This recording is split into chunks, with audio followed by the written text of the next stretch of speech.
Good day to everyone. This is Fiscal EJ once again. Today, I will give a short discussion kung paano ba magsampa ng kasong kriminal. By the way, before we proceed, ano nga ba ang criminal case? Ang isang criminal case po ay ang pagsasampa ng kaso para litisin kung may paglabag ba sa batas kriminal ng Pilipinas.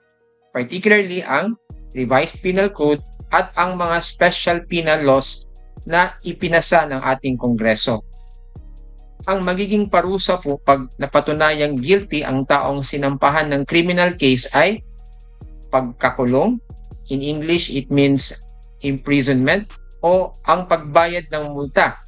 In English, it means payment of a fine. For example, nanirang puri sa iyo ang isang vlogger sa social media. Ang paninirang puri po ay paglabag sa batas sa cyber libel. Pag napatunayang guilty ka sa cyber libel, maaari kang makulong ng hanggang 8 years o pagbabayarin ka ng multa ng hindi lalagpas sa 1.2 million pesos or pwede ring dalawa ang parusang ibigay sa iyo ng korte. Imprisonment at saka fine. Pero hindi po ganun kadali ang pagpapakulong. Kailangan mo munang sampahan ng kaso ang taong gumawa ng krimen laban sa iyo. The question is, paano? Titingnan mo muna kung ano ang imposable penalty ng krimen na isasampa mo. Kung imprisonment for 1 year or below or fine of 5,000 pesos or below lang ang imposable penalty, like for example, sa kasong slight physical injury, kailangan mo munang sampahan ng complaint sa barangay ang taong inirereklamo mo. Question, saang barangay fiskal? Sa barangay kung saan nakatira ang taong sasampahan mo ng reklamo. Bakit kailangang dumaan muna sa barangay? Yan po kasi ang nakasaad sa Section 408 of the Local Government Code of 1991. Dadaan muna sa barangay for purposes of mediation and conciliation. In other words, gagawa ng paraan ang chairman o ang lupon ng barangay na mag-usap at magkasundo ang magkabilang panig. Kung hindi magkasundo ang magkabilang panig, mapipilitan ngayon ang barangay na mag-issue ng certification to file action para bigyan ng pahintulot ang magkabilang panig na pwede na silang magsampa ng kaso sa korte. Question, meron bang mga instances na kahit 1 year or below ang imprisonment or 5,000 pesos or below lang ang fine, hindi na kailangang dumaan pa sa barangay? The answer is yes.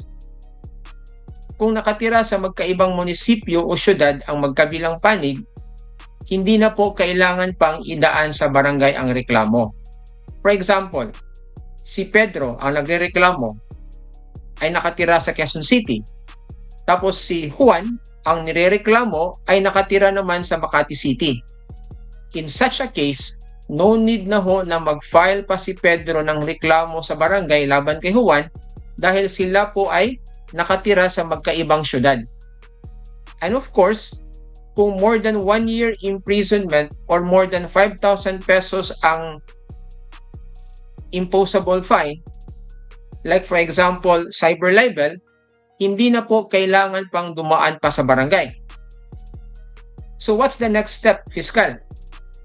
Ang susunod na gawin po ay ang pagsasampa na ng criminal complaint sa prosecutor's office. Ano ba ang mangyayari sa prosecutor's office? Pupunta ka lang ba doon at iiyak ka sa harap ng piskal? Hindi po. Bago kayo magpunta sa opisina ng piskal, kailangan mo munang magpagawa ng complaint affidavit o sinumpaang salaysay kung saan ilalahad mo doon ang krimen na ginawa laban sa iyo. Pati na yung mga nakasaksi sa krimen o mga witnesses kung tawagin. Kailangan din silang gawan ng sinumpaang salaysay para maidetalye nila ang kanilang nasaksihan. Sino po piskal ang gagawa ng complaint affidavit at affidavits ng mga witnesses? The answer is, it depends. Kung meron kang sariling abogado o kaya mong magbayad ng sariling abogado, then ang abogado mo na ang maghahanda ng iyong sinumpaang salaysay. Pero kung wala kang abogado o hindi mo afford magbayad ng abogado, huwag mabahala dahil pwede kang magpa-assist sa ating mga law enforcement agencies tulad ng Philippine National Police at National Bureau of Investigation. Sila na po ang tutulong sa inyo sa paggawa ng iyong sinumpaang salaysay at ang mga sinumpaang salaysay ng mga testigos mo. Take note, ang PNP po o ang NBI po ay hindi korte. Don't expect na pag lumapit ka sa PNP o sa NBI ay aarestuhin agad ang taong gusto mong sampahan ng kaso. Like what I said earlier, tutulungan lang po nila kayo sa paggawa ng mga affidavits at sa pag-gather ng kailangang ebidensya. Now, once you are ready to file your criminal complaint, the next question is, saan mo ifa-file? Ifa-file mo po ang reklamo mo sa opisina ng piskalya. Piskal, ang daming opisina ng piskalya. Saang opisina? Anong lugar? Ifa-file nyo po ang kaso sa opisina ng piskalya na may territorial jurisdiction kung saan nangyari ang krimen. For example, kung sa Makati City nangyari ang krimen, then ang Makati City Prosecutor's Office po ang may jurisdiction. In other words, ang Makati City Prosecutor's Office ang may authority at kapangyarihan to act on your complaint. Huwag nyo pong i-file dito sa Ormoc dahil hindi po dito nangyari ang krimen. Another question, paano fiskal pag cyber libel ang kaso? Saan po ipa-file? Pwede pong i-file ang cyber libel complaint sa opisina ng piskal na may jurisdiction sa lugar kung saan nakatira ang complainant. For example, si Pedro, ang nagrereklamo ay nakatira sa Makati City. Tas ang sasampahan niya ng cyber libel complaint ay nakatira naman sa Quezon City. Ang Makati City Prosecutor's Office po ang may jurisdiction to act on the complaint dahil si Pedro po ay resident ng Makati City. Pag na-file na po ba sa Fiscal's Office, tapos na ba ang boxing? Maarestuhin na po ba ang taong sinampahan ng criminal complaint? Makukulong na po ba? Hindi pa po. Re-reviewin pa po ng Fiscal ang isinabmit mong ebidensya kung may probable cause ba na sampahan ng kasong kriminal ang taong inirereklamo mo. Once the investigating prosecutor, after due investigation, finds probable cause, isasampa na po niya ang kaso sa tamang korte.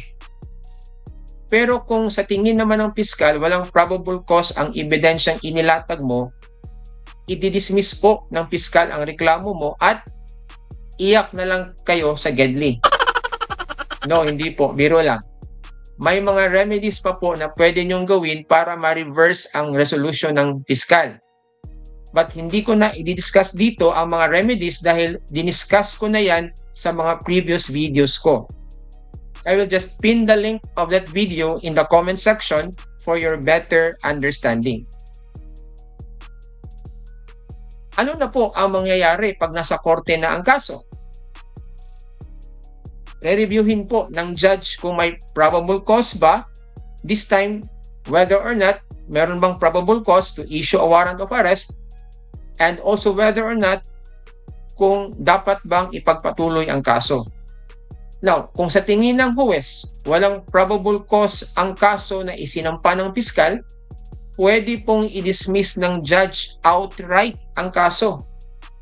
Pero pag may probable cause naman, the judge will issue a warrant of arrest, and once the court has acquired jurisdiction over the person of the accused, then the arraignment, the pre-trial, and trial can then proceed.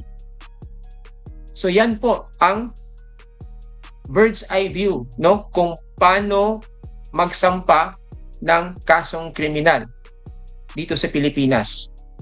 Thank you and see you in my next video. Maraming salamat po.